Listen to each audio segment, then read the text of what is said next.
பாருங்க x is to y it is equal to 1 is to 3 எனில் 7x plus 3y is to 2x plus y it is equal to what அப்படிங்கிற மாதிரி question கேட்டிருக்காங்க.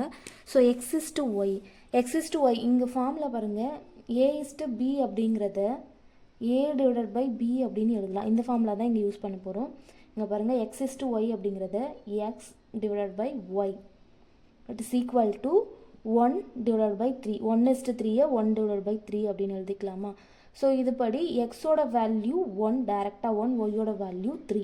So இந்த எக்ஸுக்கு பதிலாக 1ஐயும் ஒய்க்கு பதிலாக 3ஐயும் இந்த ஈக்குவேஷனில் நம்ம அப்ளை பண்ண போகிறோம்.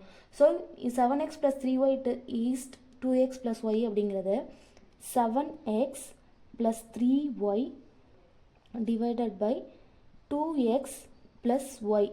ஸோ இதுக்கு x இருக்கிற இடத்துல 1ம் y இருக்கிற இடத்துல 3யும் அப்ளை பண்ணலாம். 7 into 1 plus 3 into 3 divided by 2 into 1 plus 3. இப்போ பாருங்க மல்டிபிள் பண்ணால் 7 plus 3 into 3 9 divided by 2 plus 3 it is equal to 7 plus 9 என்ன 16 divided by 5.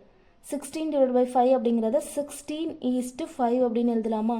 அப்போ ஆன்சர் என்ன 16 is to 5 அப்படிங்கிறது தான் ஆன்சர். தேங்க்யூ, பாய்.